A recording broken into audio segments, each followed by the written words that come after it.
नमस्कार आप सभी को। जैसे कि आप लोग बहुत दिन से डिमांड कर रहे थे कि सीएचएसएल का अब डिस्क्रिप्टिव एग्ज़ाम आने वाला है, तो हम उसके लिए कैसे तैयारी करें, कितने जैसे जो हमारे क्वेश्चंस आएँगे उनका पैटर्न क्या रहता है, कितने मार्क्स का रहता है, हम उसमें क्या लिखें, कौन से टॉपिक्स एक्सपेक्टेड हैं। तो डरिए मत, आज हम ये सारे डाउट्स आपके क्लियर करेंगे। ये सारी वीडियोज़ में जो मेरा ये सेशन बनने वाला है जिसमें आप सिर्फ़ और सिर्फ सीएचएसएल डिस्क्रिप्टिव पर ही फ़ोकस करेंगे।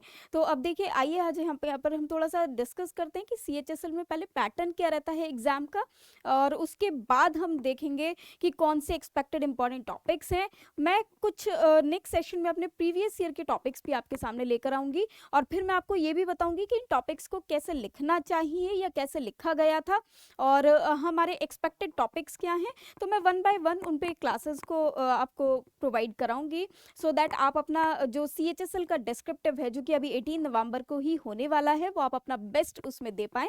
तो आइए चलिए स्टार्ट करते हैं। I'm Aditi Rastogi. Welcome to my YouTube channel. Let us start with the session. I hope you will like this session. अगर आपको ये सेशन पसंद आए तो आप मेरी वीडियो को प्लीज़ लाइक कीजिएगा। चलिए, तो यहाँ पर हम पहले देखते हैं कि हमारे पास आता क्या है। देखिए, आपका जो एग्ज़ाम है वो 18 नवंबर को मोस्ट प्रोबेबली होने वाला है। तो it is going to be held on 18 November most probably. तो हम अगर बात करें तो 18 नवंबर को आपका एग्ज़ाम होने वाला है, और सभी लोग अपने जल्दी से अपने एग्ज़ाम की तैयारी में लग गए हैं कि हमें एग्ज़ाम को किस तरह से प्रिपेयर करना है। तो बिल्कुल भी घबराइए मत। देखिए, सीएचएसएल का जो डिस्क्रिप्टिव पेपर है, आपने ऑलरेडी अपना जो एग्ज़ाम है वो क्रैक किया है, आपने प्री को क्लियर किया है। तो डिस्क्रिप्टिव में टायर 2 के लिए आप इतना घबराइए मत, इसमें कोई बहुत ज़्यादा चीज़ें नहीं हैं। बस आपको क्या होता है ना कि जो भी आप बोलते हैं वो आप एक्सप्रेसिव आप होने चाहिए।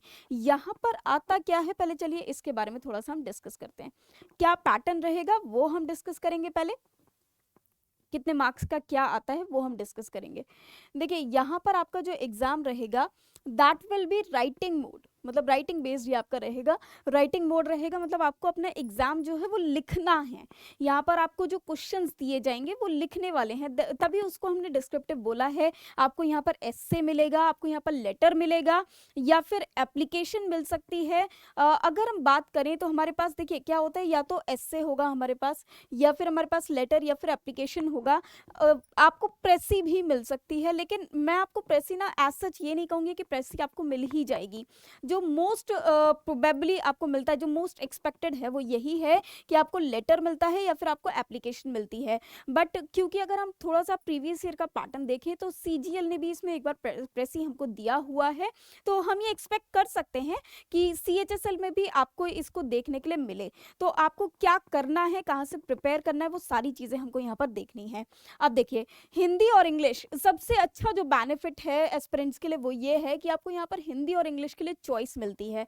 अच्छा, मुझे क्या लगता है ना कि जब हम हिंदी में अपना कोई एग्ज़ाम लिखते हैं तो हम मोर एक्सप्रेसिव होते हैं एज़ कम्पेयर टू इंग्लिश, क्योंकि कहीं ना कहीं क्या होता है कि हमारी इंग्लिश, हम बहुत अच्छा इंग्लिश में प्रेजेंटेशन अपना दे सकते हैं या नहीं। बहुत सारे स्टूडेंट्स के लिए कंफर्टेबल रहती है इंग्लिश लैंग्वेज, जस्ट बिकॉज उनकी वहाँ पर विकाबलरी काम कर जाती है, उनकी स्पेलिंग्स वहाँ पर काम कर जाती हैं, और वो बहुत ज़्यादा चीज़ों को वहाँ पर लिख पाते हैं, क्योंकि उनको पता है कि उनकी इंग्लिश की स्पेलिंग ठीक होगी, उनका इंग्लिश का कम्युनिकेशन अच्छा है, उनका इंग्लिश का राइटिंग अच्छा है, उनका ग्रामर अच्छा है। यहाँ पर अगर आपको राइटिंग करनी है ना तो आपका ग्रामर पार्ट भी बहुत ज़्यादा मायने रखता है। आपका ग्रामर पार्ट स्ट्रांग होना चाहिए, क्योंकि देखिए स्पीकिंग में और राइटिंग में there is a lot of difference, क्योंकि वहाँ पर there is a big difference. क्यों बिग डिफरेंस है?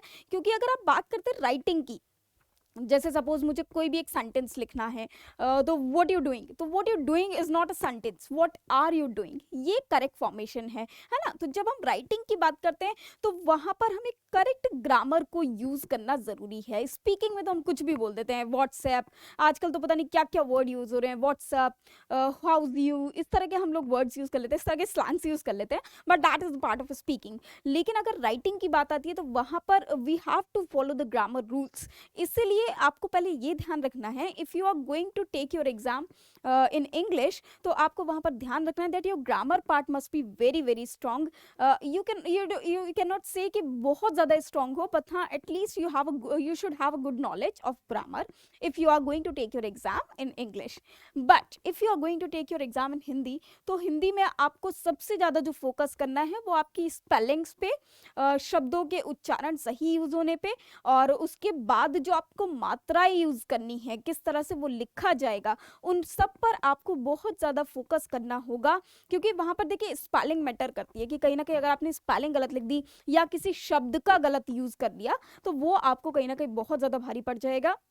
मात्रा कहाँ पर कितनी लगती है, और आपको एक चीज़ और ध्यान रखनी है, बिकॉज यहाँ पर वर्ड लिमिट है, there is a word limit. Word का भी एक बाउंडेशन है कि आपको इतने ही वर्ड्स में लिखना है। दैट इज वाई आपको ये देखना है कि आपको किस तरह से लिखना है, मतलब आपको मोर एक्सप्रेसिव रहना है, या फिर जो आप टू द फैक्ट आपके पास नॉलेज है, आपको उसी में कम शब्दों में ज़्यादा एक्सप्रेस करने वाले वर्ड्स को यूज़ करना है। कहीं ना कहीं अगर हम देखें, जैसे अनेक शब्दों के लिए एक शब्द होते हैं या फिर वन वर्ड सब्सटीट्यूशन होते हैं, तो इसमें हमें काफ़ी वर्ड्स ऐसे मिल जाते हैं जो एक कंबाइंड वर्ड्स का एक ग्रुप जो है, या कंबाइंड सेंटेंस को एक ही शब्दों में हम कह देते हैं। तो इस तरह का अगर हम कोई वर्ड यूज करते हैं तो वो शायद आपको बहुत ज़्यादा फायदा करता है। अब ये आपकी एक लुकआउट होना चाहिए कि आपकी कमांड इंग्लिश पे ज़्यादा अच्छी है कि इंग्लिश पे ज़्यादा, सॉरी, हिंदी पे ज़्यादा अच्छी है। लेकिन इसके लिए आपको खुद ही प्रिपेयर होना होगा।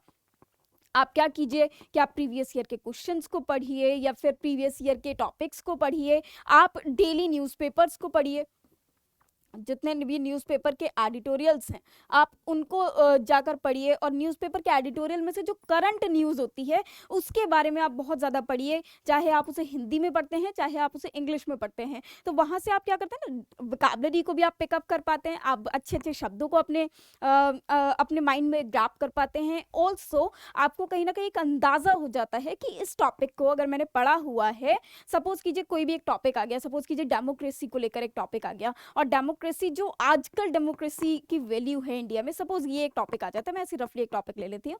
तो जैसे कि मेरा मानना है आजकल डेमोक्रेसी की वैल्यू को बहुत ज़्यादा पॉइंट आउट किया जा रहा है, तो ये करंट न्यूज़ का अगर सिनारियो देखें, तो अगर मैं डेमोक्रेसी की बात करूँ और मुझे ऐसा लगता है कि डेमोक्रेसी से रिलेटेड टॉपिक आ सकता है, तो आप डेमोक्रेसी से रिलेटेड जितने भी फैक्ट्स हैं, जो अब वहाँ पर फैक्ट्स सिर्फ और सिर्फ प्रेजेंट से नहीं है, वहाँ के जो फैक्ट्स हैं वो पास्ट हमारे कॉन्स्टिट्यूशन से भी रिलेटेड हैं। तो पास्ट का जो हमारा जो कॉन्स्टिट्यूशन जब लिखा गया, उसमें जो जो लिखा गया है वो उससे भी रिलेटेड है, तो आपको उसको भी ध्यान में रखते हुए कुछ ऐसे शब्दों का यूज करना है जो कि आपको एग्जाम में बहुत ज़्यादा हेल्प आउट करेगा।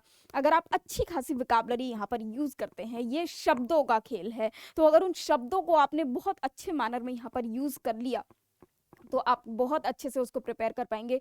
देखिए जब लिटरेचर, अगर कोई पर्सन है, कोई पोएम लिखता है, कोई नॉवल लिखता है, कोई राइटिंग लिखता है, तो उसको कहीं ना कहीं शब्दों का जो खेल है, जो उनके जो कि हमें फिगर ऑफ स्पीच सिखाती भी है, तो कहीं ना कहीं हमको वही चीज़ों को यहाँ पर यूज़ करना है, उन शब्दों का खेल हमको यहाँ पर यूज़ करना है। आप जैसे बहुत सारी ना फिगर ऑफ स्पीच है, लाइक हाइपरबली है, और उसके अलावा हमारे पास आयरनी है, या पैराडॉक्स है, या फिर ऑक्सीमोरॉन है, तो इनको भी आप एक बार गो थ्रू कीजिए इफ़ यू वांट टू। जो जैसे हिंदी में आप अलंकार की बात करते हैं, क्योंकि कहीं ना कहीं आपको ना एक तरह से लिखने की कला समझा देते हैं, तो ये आपका फर्स्ट स्टेप होना चाहिए। एक तो फैक्ट्स को पढ़ना, दूसरा फिगर ऑफ स्पीच, ताकि आपको थोड़ी सी आर्ट ऑफ राइटिंग पता लग जाए।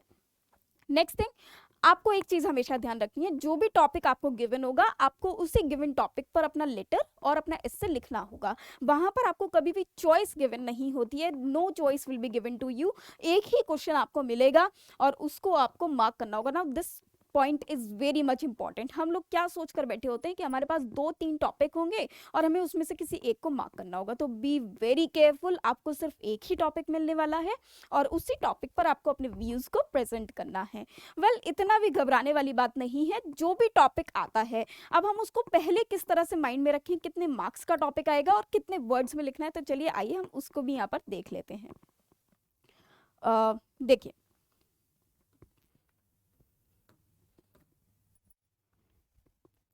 हमारे पास जो टॉपिक्स आते हैं उनमें टॉपिक्स क्या क्या होते हैं। एक तो एस्से राइटिंग, और दूसरा आपको मिल जाता है लेटर या फिर एप्लीकेशन राइटिंग। प्रेसी, जैसा कि मैंने आपको बताया कि प्रेसी भी मिल सकती है, ये मानकर चलिए, लेकिन प्रेसी की इतनी ज़्यादा गुंजाइश नहीं होती है। मे बी पॉसिबल प्रेसी शायद मिल जाए, हम उसे सेकेंडरी रखेंगे, लेकिन हम लेटर और एप्लीकेशन पर ज़्यादा फोकस करेंगे। तो देखिए टॉपिक्स अगर देखें तो एस्से राइटिंग में जो आता है टॉपिक, उसके लिए आपको वर्ड लिमिट दी जाती है, that is 200 to 250 words. Now you should keep in mind that you should not exceed this limit. आपको इस अवॉइड एक्सीडिंग द लिमिट, आपको वर्ड की लिमिट को एक्सीड नहीं करना है। इसीलिए आप जब भी अभी से जब प्रिपेयर करेंगे तो एक एक टॉपिक उठाइए, कोई भी अपने चॉइस का या जो प्रीवियस ईयर में से आया हुआ है या जो एक्सपेक्टेड टॉपिक्स है मैं आपके साथ डिस्कस करूंगी, तो आप उसे लेकर आइए और अपने माइंड में उसके लिए थोड़ा सा माइंड मेकअप कीजिए कि अच्छा इसमें ये हो सकता है। तो यहाँ पर इस तरह का जब आप माइंड में थोड़ा सेट कर लेंगे, लाइक हम एक्सटेम्परी कॉम्पिटिशन करते थे तो आपको रेंडमली टॉपिक दे दिया जाता था और आपको 1 मिनट के लिए सोचने को होता था और 2 मिनट उस पर बोलने के लिए, कुछ ऐसा ही टाइम लिमिट सेट कर दिया जाता था और आप उसे बैठकर वहीं के वहीं सोचते थे कि इस पर मैं क्या क्या लिख सकता हूँ। और अगर आप करंट से एज वेल एज थोड़ा पास्ट के टॉपिक से आप जुड़े रहेंगे तो आप ये चीज़ समझ पाएंगे कि जल्दी से आप अपना माइंड मेकअप कर लें कि अच्छा इसके ऊपर ये बात बोली गई थी या ये ऐसा ऐसा इसमें हुआ था। तो कहीं ना कहीं आप थोड़ा सा पॉज लेकर उसके बारे में सोचिए और फिर उसको लिखना शुरू कर दीजिए, है ना। और वहीं पर अपनी थोड़ी सी वोकैबुलरी जो आपके माइंड में है, बेस्ट ऑफ योर वर्ड्स आप अपने माइंड से निकालिए कि इसमें कौन से वर्ड हैं या कौन सी लाइन्स है जो आप यहाँ पर फिट कर सकते हैं, जिससे आप अपना लेटर कम शब्दों में ज़्यादा बात अपनी समझा पाएं।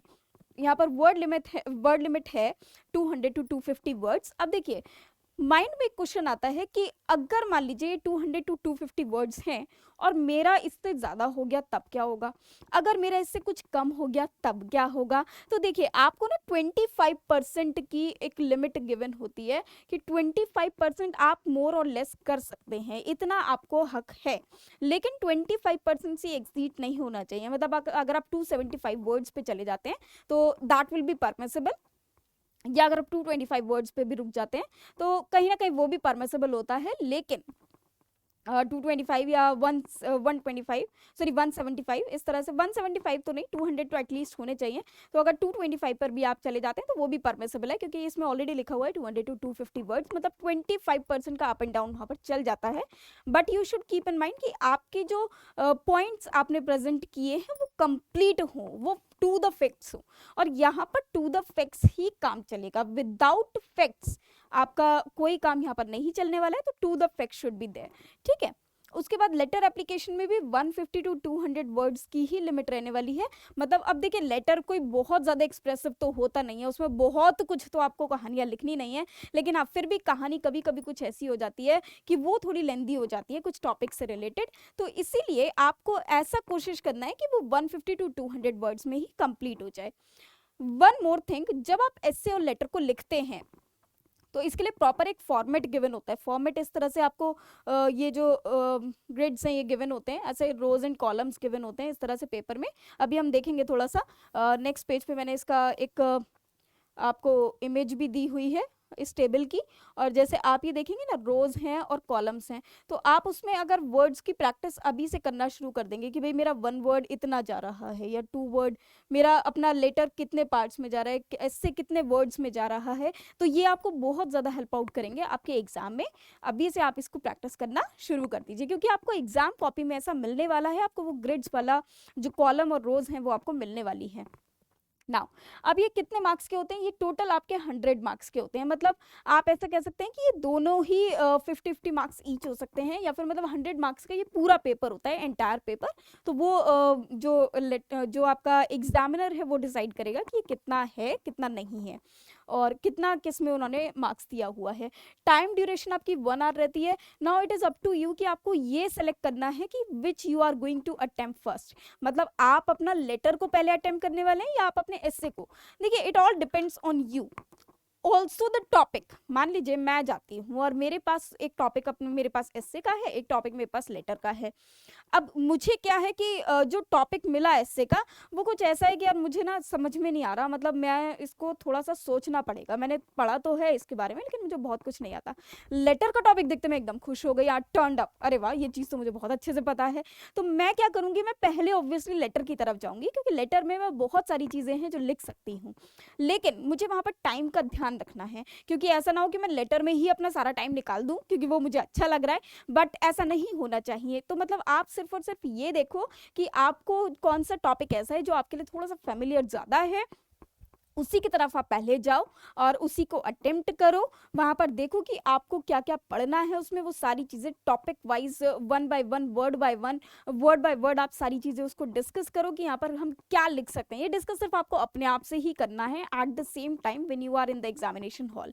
ओके, नाउ इसके बाद जब हम बात करते हैं कि जब हमारा आ जाता है जो भी सेकेंड टॉपिक जो हम चूज़ करने वाले हैं, तो उसके लिए भी हमें टाइम अपना बचा कर रखना है, क्योंकि हम जानते हैं कि एस्से में टाइम ज़्यादा जाने वाला है। यहाँ पर सोचना बहुत पड़ता है। लेटर में क्या होता है ना कि एक पर्टिकुलर फॉर्मेट है, इसी में आपको लिखना है, और लेटर भी आपके दो तरीके के हैं, या तो फॉर्मल है या तो इनफॉर्मल है, तो उन सारी चीज़ों का भी आपको ध्यान रखना है।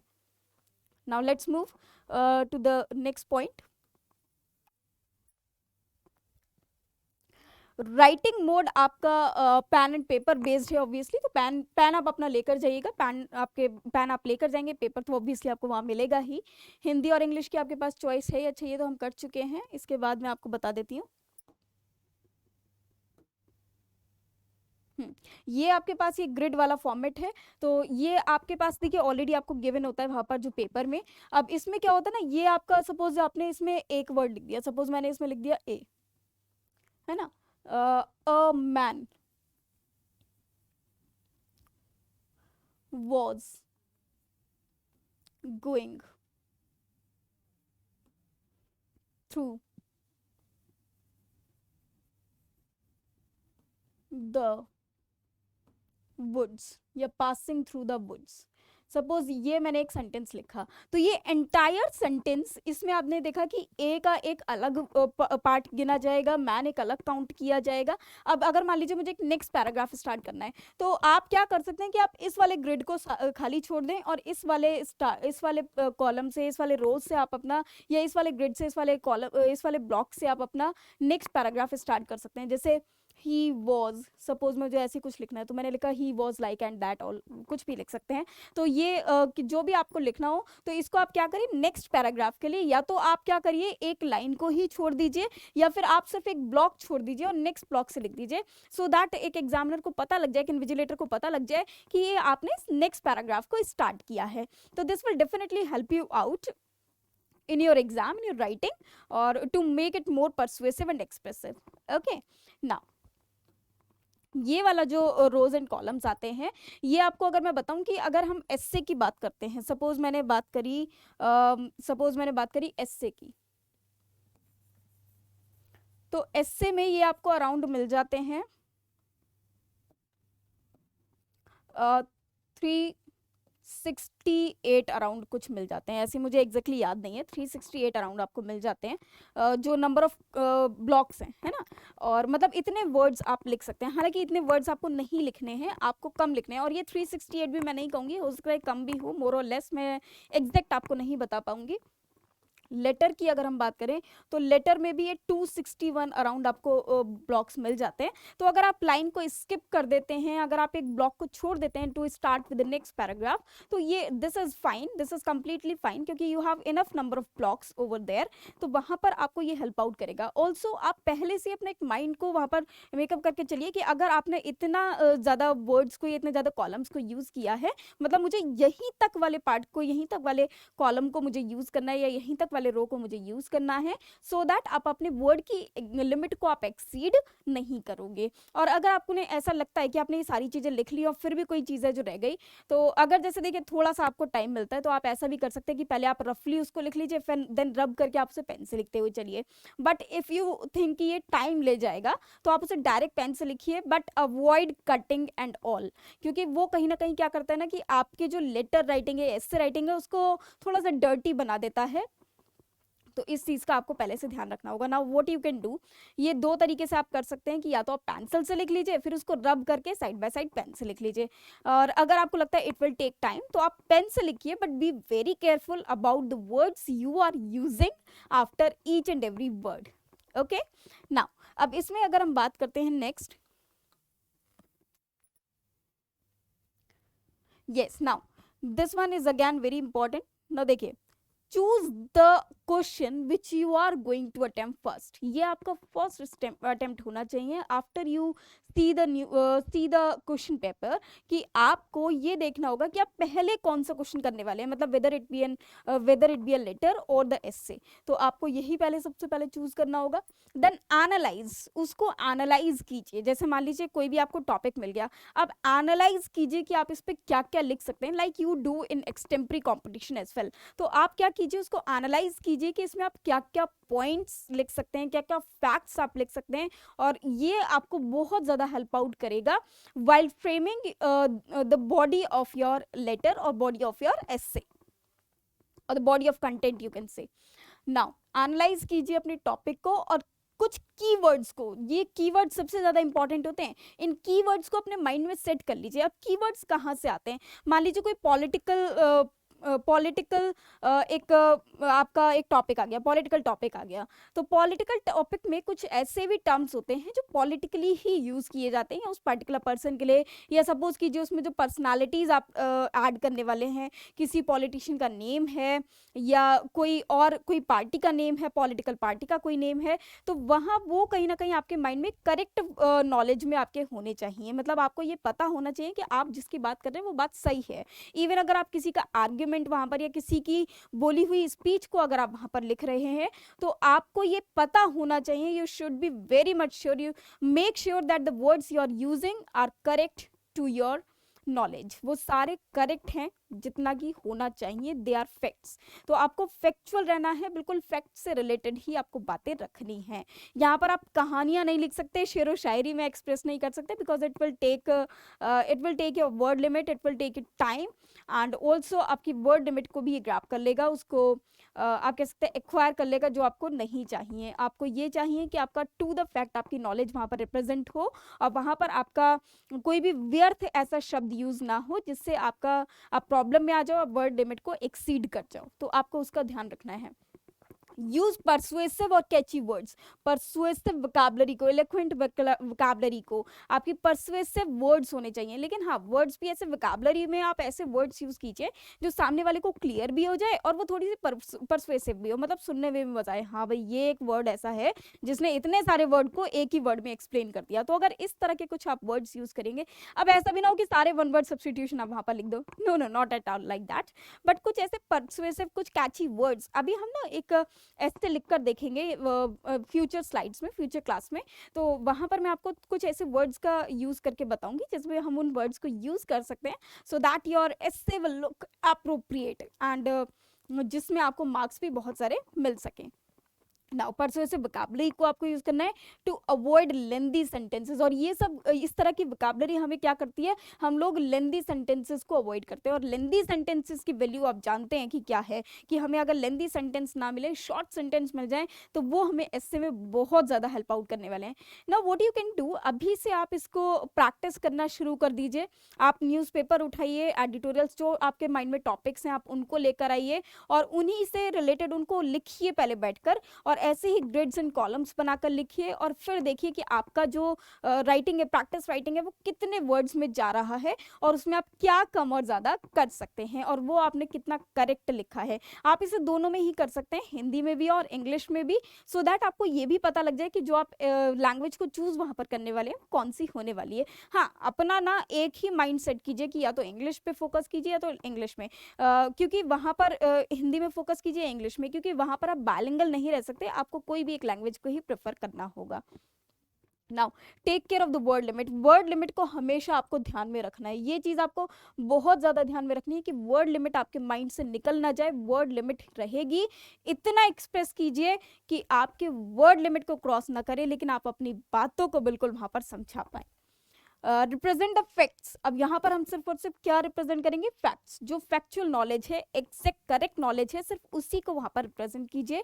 एंड रेंडर करेक्ट इन्फॉर्मेशन, ये बहुत ज़्यादा इंपॉर्टेंट है, जो इन्फॉर्मेशन आप लिखेंगे that should be correct.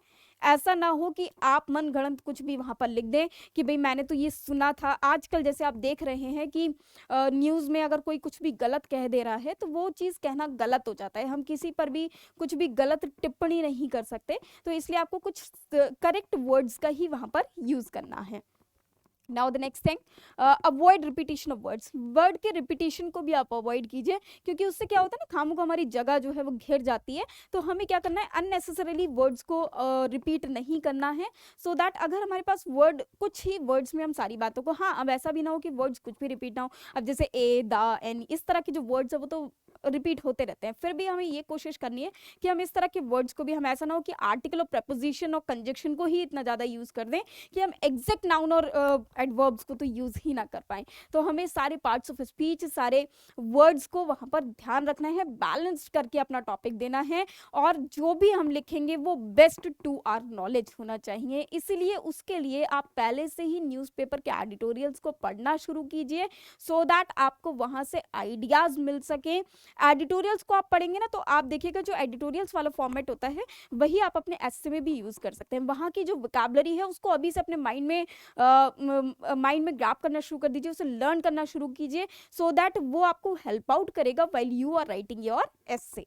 Okay, now अब इसमें हम थोड़ा सा फॉर्मेट की बात कर लेते हैं कि एस्से और लेटर का फॉर्मेट क्या होना चाहिए। देखिए फॉर्मेट, अगर हम लेटर की बात करें तो फॉर्मेट वहाँ पर बहुत ज़्यादा काम करता है, क्योंकि इनफॉर्मल और फॉर्मल का एक पर्टिकुलर प्रेस्क्राइब्ड फॉर्मेट है जिसके बारे में हमको नॉलेज होनी चाहिए। तो आइए देखते हैं कि फॉर्मेट कैसा होना चाहिए।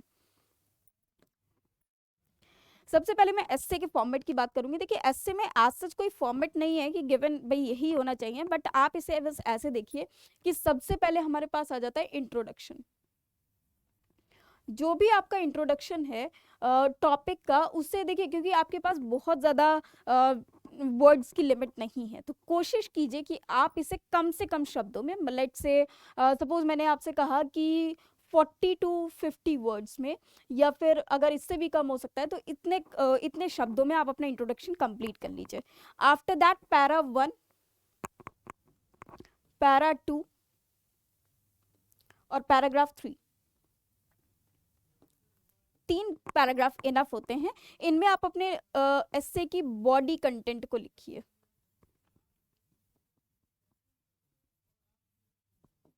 कि आप जो भी एस्से लिखने वाले हैं उसका क्या फैक्ट्स उसके होने चाहिए, क्या क्या आपको पता है उसके बारे में, उसको आप लिखिए। और जरूरी नहीं कि 3 पैराग्राफ हो, आप 2 पैराग्राफ में भी उसे फिनिश कर सकते हैं, लेकिन एक पैराग्राफ को मैं कहूंगी कि एक पैराग्राफ को ना रखिए, कम से कम 2 पैराग्राफ तो उसमें रखिए, सो दैट आपकी बात थोड़ी सी एक्सप्रेसिव हो जाती है और आप ये भी फ्रेम करते हैं कि हाँ भाई इस बंदे ने इसमें कुछ लिखा है, इसे डबल उसमें पैराग्राफ में उसने क्रिएट किया है। उसके बाद आप इसका कंक्लूजन पे आ जाइए। कंक्लूजन भी आप इसी तरह से देख सकते हैं कि देखिए अगर मैं आपसे कहूँ कि आपने 50 वर्ड्स यहाँ यूज़ कर लिए, 50 वर्ड्स यहाँ यूज़ कर लिए, तो यहाँ पर तो आपके पास कुल कितने बचे, 50 एंड 50 100 तो यहीं पर कंप्लीट हो गए। तो आपके पास हार्डली यहाँ पर 100 टू 150 वर्ड्स बचे मतलब यहाँ पर आपके पास ओनली, देखिए जब 100 यहाँ कंप्लीट हो गया तो 100 वर्ड यहाँ के लिए बचा होगा। तो आप क्या कीजिए ना, इसको और इसको, इंट्रोडक्शन को और कंक्लूजन को कम से कम वर्ड्स में ही यूज़ कीजिए। लेट्स से आपने यहाँ के लिए, सपोज यहाँ के लिए आपने रखे हैं 150 वर्ड्स, ठीक है। अब 150 वर्ड्स मतलब 250 में से अगर ये कवर हो गए तो बाकी रिमेनिंग इसके लिए बच गए, तो बाकी का वर्ड आप इसके लिए रख सकते हैं कि मतलब 50 में इंट्रोडक्शन एंड 50 में कंक्लूजन, 50 50 प्लस 100, 100 प्लस 100 200 250, मतलब ये वाला पार्ट आपका हो जाएगा 150 में, ये वाला 50 में और ये वाला 50 में। तो आई थिंक ये आपके लिए इनफ रहेगा, 50 50 100 प्लस 100 200 प्लस 250, तो 250 वर्ड्स में आप अपने एस्से इस तरह से कंप्लीट कर सकते हैं। तो सबसे ज़्यादा वर्ड्स उठाकर रखिए वो आपके पैराग्राफ्स के लिए, वेरास जो कम कम शब्द आपको यूज करने हैं वो इनके लिए यूज करने हैं, ठीक है, जो आपका इंट्रोडक्शन एंड कंक्लूजन होगा। अब आपको ऐसा नहीं कि अगर इंट्रोडक्शन लिखना है तो आपको पहले हेडिंग देनी होगी introduction, no not at all, आपको इंट्रोडक्शन की हेडिंग देने की रिक्वायरमेंट नहीं है। व्हाट यू कैन डू कि आपने पहले इंट्रोडक्शन लिखा अपना, और उसके बाद नेक्स्ट पैरा से, मतलब नेक्स्ट लाइन से आपने इस तरह से यहाँ पर लिखना शुरू कर दिया, first para, then second para, then third para, और उसके बाद आपने कंक्लूजन दे दिया फिर से इधर से या फिर इधर से, तो कहीं से भी आप ऐसा फॉर्मेट लेकर वहाँ पर लिख सकते हैं। तो ये आपको डिस्क्राइब करेगा कि इसका मतलब ये नहीं कि आपने किसी चीज़ का इंट्रोडक्शन देना है, मतलब आप अपने टॉपिक की शुरुआत कर रहे हैं और एंड में कंक्लूजन कर रहे हैं। तो जब कंक्लूजन की बात आती है ना, वहाँ पर आपको दिमाग में आ जाता है कि हाँ ये एंड पॉइंट है, तो मुझे सिर्फ 4 और 5 सेंटेंसेस में ही अपना जो कंटेंट है उसको क्लोज करना है और ये दिखाना है कि हाँ बस इतना अब हो गया, और इसलिए अननेसेसरीली वर्ड्स का हम यहाँ पर यूज़ नहीं करेंगे। अगर हम बात करते हैं हमारे लेटर फॉर्मेट की, तो लेटर में यू नो वेल कि हमारे पास दो तरह के लेटर होते हैं, तो फॉर्मल होता है तो इनफॉर्मल होता है। और अगर मैं लेटर की जगह यहाँ पर बात करती हूँ तो एप्लीकेशन की, देखिए एप्लीकेशन में पहले मैं आपको एक बार एप्लीकेशन का फॉर्मेट बता देती हूँ। एप्लीकेशन हमेशा फॉर्मल ही रहेगी और इसका फॉर्मेट कैसा रहता है वो मैं आपको बता देती हूँ। ये आपका पेज है, आपको सबसे पहले यहाँ पर अपना जो भी आपने एड्रेस ही जिसको भी आप एप्लीकेशन लिख रहे हैं आपको उसके बारे में लिखना है। फिर यहाँ पर उनका जो भी एड्रेस वगैरह हो जाता है, जैसे हम स्कूल में लिखते हैं टू द प्रिंसिपल, जिसकी सैल्यूटेशन टू द प्रिंसिपल आ गया, फिर आपने उसी का एड्रेस लिख दिया, सिटी लिख दिया, डेटेड। यहाँ पर आपने सब्जेक्ट है तो सब्जेक्ट भी आपको यहीं से स्टार्ट करना है, ठीक है। फिर आपको जो सैल्यूटेशन है वो यहाँ पर देना है, फिर उसके बाद इसकी बॉडी देनी है, जैसे रिस्पेक्टेड सर आ गया, रिस्पेक्टेड मैम आ गया। फिर उसके बाद आपको कंक्लूजन करना है, तो मतलब एक ही साइड को आपको लेकर चलना है, ऑन द सेम साइड, एक ही साइड में आपको ये सारे पॉइंट स्टार्ट करने हैं। ऐसा ना हो कि एक आपने यहाँ लिख दिया, फिर एक यहाँ पर सब्जेक्ट लिख दिया, फिर यहाँ पर लिख दिया, नहीं ऐसा नहीं चलेगा। आपको सिर्फ एक लाइन में ही सारे पार्ट्स को अपने वहाँ पर कवर करना है, चाहे वो आपका बॉडी कंटेंट हो, चाहे वो आपका सैल्यूटेशन हो, चाहे वो आपका एड्रेस हो, चाहे वो आपका लास्ट में रिगार्ड्स हो, नेम हो, कुछ भी हो, वो सब कुछ एक ही लाइन से सट कर आना चाहिए, मतलब एक ही लाइन के सीक्वेंस में रहना चाहिए। बट अगर हम फॉर्मल लेटर की बात करें तो फॉर्मल में यहाँ पर आप जैसे अपना एड्रेस लिख देते हैं, फिर यहाँ पर आपने एड्रेस ही का एड्रेस लिखा जिसको आप लेटर लिख रहे हैं, फिर यहाँ पर आपने उसको ग्रीटिंग्स कर दिया, ठीक है, डियर सर और वॉट एवर। फिर यहाँ पर आपने बॉडी कंटेंट लिख दिया, फिर यहाँ पर आपने योर्स फेथफुली या जो भी आप लास्ट में लिखना चाहते हैं वो लिख दिया। इनफॉर्मल में क्योंकि आप ये फ्रेंड्स को, रिलेटिव्स को लिखते हैं, तो इसमें आपका ऐसे चल जाता है कि जैसे यहाँ पर आपने, अब इसमें भी जरूरी नहीं कि आपको ये वाला कॉलम बनाना पड़े, सब कुछ आप यहाँ भी लिख सकते हैं। इसमें कुछ यहाँ लिख दिया, फिर यहाँ एड्रेस लिख दिया, फिर यहाँ पर डियर जो भी आप कहना चाहो, डियर सिस्टर, डियर ब्रदर, ऐसे।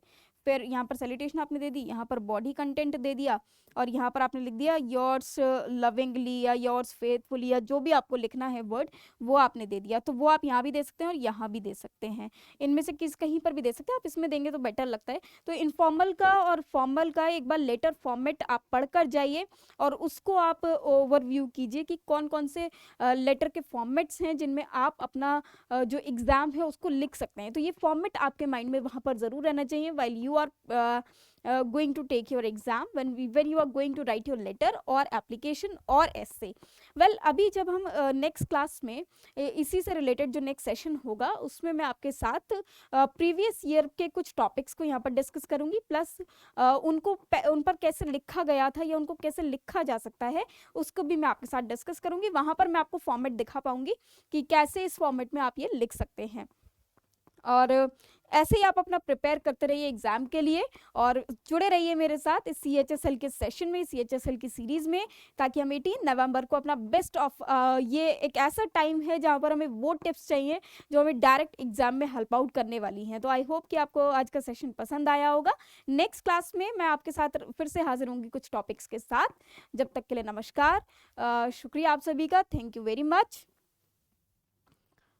एंड मिलते हैं नेक्स्ट क्लास में।